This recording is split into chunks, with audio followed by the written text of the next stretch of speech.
بسم اللہ الرحمن الرحیم، السلام علیکم ورحمۃ اللہ وبرکاتہ۔ ناظرین خیریت سے آپ سب حضرات ٹھیک ٹھاک ہیں؟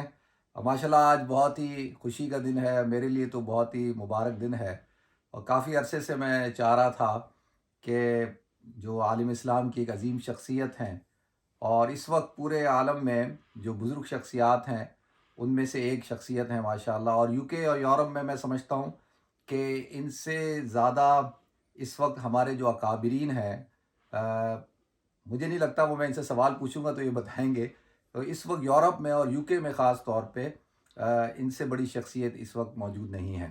تو میں آج آیا ڈیوزبری لندن سے، اور اسپیشلی مجھے پتہ چلا کہ حضرت کی طبیعت خراب ہے، تو ان کی عیادت کے لیے آیا تھا، تو اس موقع کو مناسب سمجھتے میں نے کہا تھوڑی سی گفتگو بھی کر لیں۔ تو آج میں موجود ہوں ڈیوزبری میں حضرت مولانا قاری عبدالرشید ربانی صاحب کے ہاں، دامت برکاتہم العالیہ، جو ہمارے بڑے ہیں۔ حضرت خیریت سے ہیں؟ آپ ٹھیک ٹھاک ہیں؟ جی ٹھیک ہیں حضرت، خیریت سے ہیں؟ جی صحت ٹھیک ہے الحمدللہ آپ کی؟ ماشاء اللہ۔ تو الحمدللہ۔ تو بس حضرت تھوڑی میں صحت کمزور ہے، دعا جی فرمائیے۔ بہت خوشی ہوئی آپ تشریف لائے، اہلاً و سہلاً، بہت عرصے کے بعد۔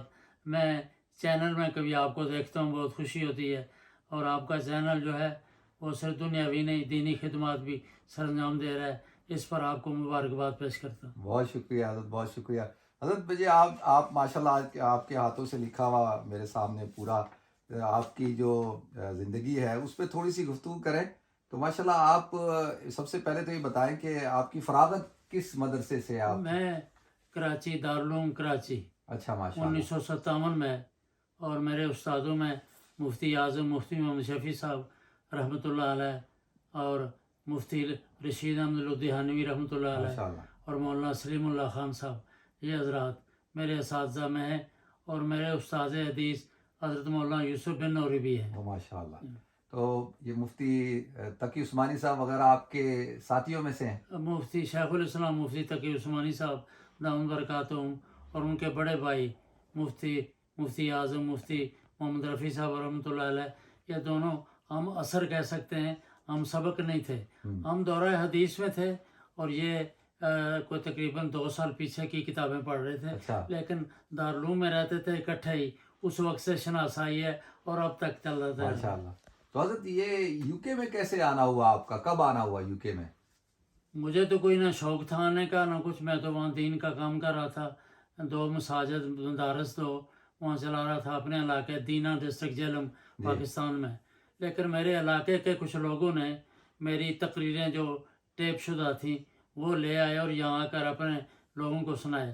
یہاں میرے رشتہ دار بھی تھے اور علاقے کے لوگ بھی تھے، ان سے یہ کہا کہ اپنی مسجد کے لیے اس کو کیوں نہ بلا لیں، تو سوسائٹی کا نام ہے پاکستان مسلم ایسوسی ایشن، تو اس کے تحت مسجد تھی، تو انہوں نے مجھے اسپانسر بھیجا، تو میں نے کوئی زیادہ اس میں دلچسپی نہیں رہی، لیکن مفتی اعظم رحمۃ اللہ علیہ سے مشورہ بھی کیا، وہ میرے شیخ بھی ہیں، استاد بھی تھے، تو اس نے فرمایا کہ جاؤ، دل نہ لگا تو واپس آ جانا، لیکن لوگ بلا رہے ہیں تو جاؤ۔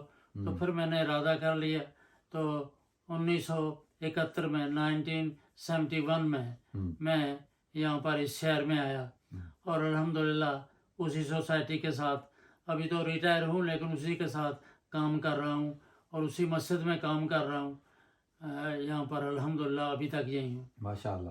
تو آپ نے ماشاء اللہ شیخ القرآن حضرت مولانا غلام اللہ صاحب سے بھی آپ نے علم حاصل کیا، ان سے بھی پڑھائی کی ہے آپ نے؟ غلام اللہ خان صاحب جو تھے۔ جی ہاں، یہ جو بڑے اکابر ہیں حضرت قطب لاہوری مولانا احمد علی لاہوری رحمۃ اللہ علیہ، ان کی مجالس میں جاتا رہا، مجالس سے ذکر ہوتی تھی، ان کا حضرت کا درس ہوتا تھا، بیان ہوتا تھا۔ اس کے علاوہ حافظ الحدیث مولانا محمد عبداللہ درخواستی کا میں دورہ تفسیر میں شاگرد ہوں۔ اس طرح شیخ القرآن مولانا غلام اللہ خان صاحب جو بر اعظم ایشیا میں بہت بڑے نامور مفسر ہیں، اور بہت جرأت مند اور دلیر اور بطل جلیل تھے رحمۃ اللہ علیہ، ان کا بھی شاگرد ہوں۔ اور اس کے علاوہ باقی اکابر سیاسی طور پر مفتی قائد ملت اسلامیہ مفتی محمود صاحب، اور مجاہد ملت مولانا غلام ہزاروی اور مولانا عبدالحکیم صاحب، اور ان حضرات کے ساتھ میں چلتا رہا ہوں وہاں جب تک پاکستان میں تھا۔ تو باقی حضرات سارے میرے مشرک تھے، مربی تھے، مجھ سے پیار کرتے تھے، مجھے اس بات پہ فخر ہے۔ تو وہاں سے آ کے آپ کو ایسا نہ لگے کہ یہاں ڈیوزبری تو اس وقت 1971 میں تو ایک گاؤں ہوگا بہت چھوٹا سا، یہاں تو آبادی بھی کم ہوگی، تو آپ کا دل کیسے لگا اس چھوٹے سے شہر میں؟ یہ آپ نے بڑا دلچسپ سوال کیا ہے کہ میں جب وہاں سے آیا تو میں اگرچہ خود تو بڑا لیڈر نہیں تھا لیکن لیڈروں کا خدام تھا، پورے ملک میں تقریریں بھی کرتا تھا اور وہاں کام بھی کرتا تھا، تو خطیب اعظم تھا اپنے طور پر. لیکن جب یہاں آیا تو میں نے کہا وہ بہت بڑی مسجد ہوگی، جامع مسجد جیسا پاکستان، لیکن 70 مال میں بڑی عجیب حالت تھی. بیک ٹو بیک ڈور ایک چھوٹا مکان تھا، مکان کا ایک نیچے حصہ تھا، وہاں ہم نماز پڑھتے تھے. ایک اوپر کمرہ تھا، اس میں بچے پڑھتے تھے. ایک تیسرا کمرہ تھا جس کو اٹک کہتے ہیں، اس میں امام کو رکھتے تھے. تو میں جب یہاں آیا تو یہ پوزیشن دیکھی، بڑی طبیعت گھبرائی. اور جمعے کو بھی بہت کم لوگ، کیونکہ یہاں لوگ کام صرف سنڈے کو یا سیٹرڈے کو ملتے تھے. لیکن میرے چونکہ یہاں عزیز تھے رشتہ دار، تو ان کے ساتھ اٹھنا بیٹھنا آنا جانا تو کوئی طبیعت رہی. لیکن میں نے حضرت مفتی اعظم رحمۃ اللہ علیہ کو خط لکھا کہ حضرت آپ کے ارشاد سے میں آ تو گیا، اور یہاں آنے کے بعد حالات ایسے ہیں کہ انڈیا پاکستان سے چند علماء ہیں مقامی، اس وقت نہ کوئی دارالعلوم تھا نہ کوئی بڑا مدرسہ تھا، تو وہ کام کر رہے ہیں اور ہم مل کر ایک جمعیت علماء برطانیہ ہے اس میں کام کر رہے ہیں. لیکن میری حالت یہ ہے کہ ایک چھوٹی سی مسجد ہے، الہ بات آپ بچوں کو پڑھاتا ہوں، جمعہ کے دن تھوڑے سے لوگ آتے ہیں، تو میرے بارے میں کیا حکم ہے؟ میرا خیال یہ تھا کہ حضرت کہیں گے کہ واپس آ جاؤ، کیونکہ وہاں تو میں کتابیں بھی پڑھاتا تھا، خطابت بھی کرتا تھا، پورے ملک میں دورے بھی. تو لیکن حضرت نے واپسی میں جواب دیا کہ تمہارے خط سے بڑا اطمینان ہوا کہ تم خرید سے پہنچ گئے، کام کر رہے ہو، اپنے کام پہ لا گئے ہو. اور باقی یہ تم نے جو کہا ہے کہ الف باتا پڑھاتا ہوں، میں نے تو اس لیے لکھا تھا کہ شاید حضرت کے حضرت نے فرمایا کہ بیٹا دیار غیر میں ہے، دیار غیر میں مسلمان بچوں کو الف باتا پڑھانا ایسا ہے جیسا اپنے ملک میں بخاری شریف. تو میں نے کہا اب تو مور لگ اس لیے رہو، اطمینان سے کام کرو. تو پھر اس لیے جی لگا نہیں، جی لگانا پڑا. بچے بھی میرے سال کے بعد آئے، کبھی بچوں سے بھی جدا نہیں ہوا تھا، 1 سال کے بعد یہ آ گئے. پھر ایک مکان ساتھی نے دیا، اس میں رہے، پھر کرائے کا ایک مکان مل گیا، پھر اس کے بعد یہ اپنا مکان خریدا، پھر بچے اور بچوں کے بچے، اب تو ساری فیملی یہیں ہے. ڈیوزبری کی وجہ شہرت جو ہے وہ 2 شخصیات ہیں، جی ایک آپ ہیں اور ایک حافظ پٹیل صاحب ہیں. جی. تو حافظ پٹیل صاحب پہلے آئے یا آپ پہلے آئے؟ حافظ پٹیل صاحب پہلے آئے. وہ پہلے آئے. وہ پہلے آئے. وہ حافظ پٹیل صاحب غالباً ننی ٹن آئے تھے 66 میں یا 7 میں. اچھا. تو یہاں پر مولانا یعقوب قاسمی رحمۃ اللہ علیہ تھے، تو ان کو ساتھیوں نے کہا کہ ہمیں مدرس کی ضرورت ہے. انہوں نے کہا بھائی وہ ہمارے علاقے کے ان کو لے آتے ہیں. تو یہ مولانا یعقوب قاسمی صاحب نے رحمۃ اللہ علیہ نے ایک دفعہ سنایا تھا کہ میں پہلے آیا تھا سابل ٹاؤن، پھر ہم حافظ صاحب کو لے، حافظ صاحب کام کرتے تھے کسی جگہ، بچوں کو بھی پڑھاتے تھے. یہاں آ کر وہ پھر بچوں کو پڑھانے لگے. اور میں جب آیا تو حافظ صاحب مولانا یعقوب قاسمی صاحب اور باٹلے میں مولانا ایوب صورتی ہوتے تھے. یہ بڑے خوش ہوئے مجھے ملنے کے لیے آئے کہ تم کراچی میں مفتی صاحب کے شاگرد ہو، ہمیں خوشی ہے کہ ہمارا ایک چوتھا ساتھی آ گیا. تو اس طرح یہ حضرات ایک چھوٹے سے مکان میں تبلیغ کا کام ہوتا تھا، مدرسہ پڑھاتے تھے، اور ہفتہ اتوار کو جماعت کا کام. یہ جو بڑا تبلیغی مرکز ہے یہ تو میری موت کو 80 میں اس کی بنیاد رکھی گئی. مولانا ابوالحسن ندوی اور دیگر حضرات اکابر تشریف لائے، اس کی بنیاد رکھی گئی. تو بڑی عجیب صورتحال تھی. اس پورے ڈیوزبری باٹرے میں 2-3 مسجدیں تھیں، اب الحمدللہ کوئی 16-17 ہیں، مدارس بھی ہیں، مدرسے بھی ہیں. مولانا یوسف مطالعہ صاحب رحمۃ اللہ علیہ، انہوں نے میرے ساتھ ملاقات کی، بڑے خوش ہوئے کہ پاکستان سے آئے ہیں، اور میں بھی ان کے پاس جاتا رہا. وہ بولٹن میں تھے، وہاں ایک مسجد سی زکریا اس میں امام تھے. بعد میں انہوں نے حضرت شیخ سے مشورہ کیا کہ دارالعلوم کے لیے ایک اسپتال مل رہا ہے، تو کافی مشورہ چلتا رہا. بالآخر انہوں نے خرید لیا. اس زمانے میں 70,000 کا، لوگوں نے کہا بڑا مہنگا ہے، آج تو ہو گئی بہت زیادہ. تو اس میں بھی ہمارا حصہ ہے، میں نے اس کے لیے چندہ بھی کیا، مولانا سے تعاون کیا. وہ پہلا دارالعلوم ہے جو وہاں قائم ہوا. اس کے بعد پھر لندن میں، پھر بلیک برن میں، اور یہاں ڈیوزبری میں خود مرکز کے ساتھ، اور دوسری جگہوں میں ساتھیوں نے قائم کیا. لیکن دارالعلوم بری پہلا دارالعلوم ہے، اور ہم اکٹھے کام کرتے رہے. حضرت یا ماشاءاللہ جمعیت علماء برطانیہ کو آپ حضرات، آپ اس کے کئی سال تک ابھی بھی ماشاءاللہ سرپرست اعلیٰ ہیں. تو جمعیت علماء برطانیہ کی جو بنیاد رکھی گئی وہ آپ حضرات نے رکھی یا پہلے سے تھی یہاں پہ؟ اس کا اصل میں یہ ہے کہ یہاں جو علماء انڈیا سے، جی پاکستان اور افریقہ سے جی جو مجھ سے پہلے آئے ہیں، انہوں نے غالباً 67 میں یا اس کے لگ بھگ ایک مجلس بنائی مسلمانوں کے دینی مسائل کے حل کے لیے، جیسے دارالقضاء ہوتا ہے، جی اس کا نام رکھا مجلس علماء UK، مجلس علماء UK۔ UK میں جب آیا تو مجلس علماء UK تھی، چنانچہ میں جون میں آیا 71 میں، اور ستمبر میں اس کے الیکشن ہوئے ننیٹن میں، تو مجھے بھی مولانا یعقوب صاحب رحمۃ اللہ علیہ کے ساتھ، اور اس الیکشن میں انہوں نے مجھے سب نے مل کر جنرل سیکرٹری بنایا۔ میں نے کہا میں ابھی آیا ہوں، مجھے یہاں نہ کام کا پتہ نہ زبان کا پتہ، نہ، انہوں نے کہا نہیں وہ ہم کریں گے، تم ٹھیک ہو۔ انہوں نے جب مجھے دیکھا تو پھر میں نے قبول کر لیا۔ علامہ خالد محمود صاحب بھی تھے رحمۃ اللہ علیہ، یہ سارے، تو یہ مجلس علماء کے نام سے چلتی رہی۔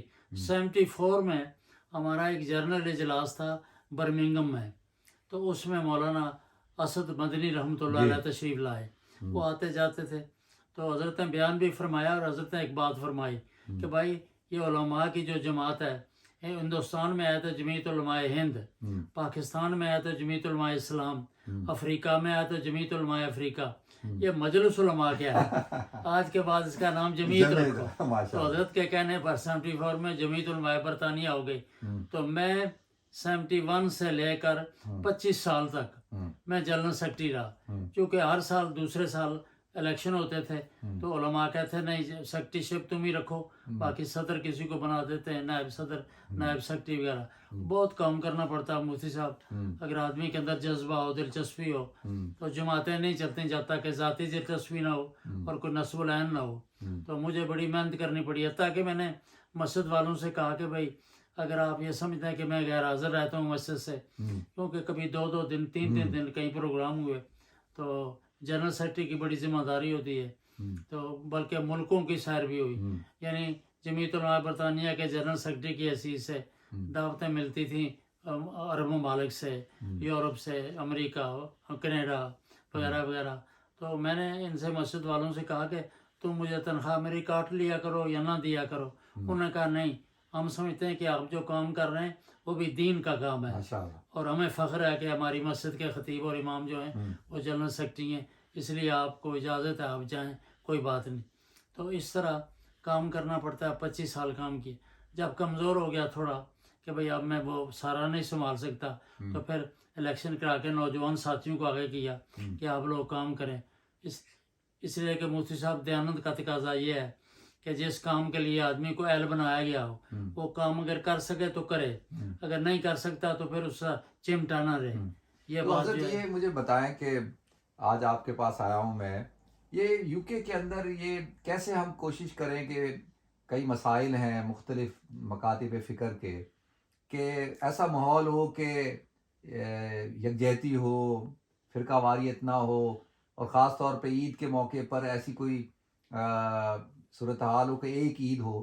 تو جمعیت علماء برطانیہ نے یہ کیسے فیصلہ کیا، کس بنیاد پہ کہ بھئی ہم عید ایک کریں اور وہ سعودی عرب کے ساتھ ہو؟ تو یہ فیصلہ کب کیا، اور کیا اس فیصلے سے آپ سمجھتے ہیں کہ ہاں، اس کا ایسا ہوا کہ میں جب آیا تو یہ اس وقت بھی اختلاف چل رہا تھا، کچھ لوگ مراکش پر اور ہندوستان پر اور پاکستان پر بھی، یعنی اس وقت فون کا مسئلہ تو بہت مشکل تھا، وہ فون تھا، دوسرا خط لکھ دیتے تھے اور تعیین کر لیتے تھے شعبان کی، کہ ہندوستان میں شعبان کب ہے، پاکستان میں شعبان کب ہے، اور ٹیلی فون کے ذریعے معلوم کر لیتے تھے کہ یہ اپنا اس میں مراکش میں اور افریقہ وغیرہ میں جن ساتھیوں کا تعلق تھا کہ کب ہے۔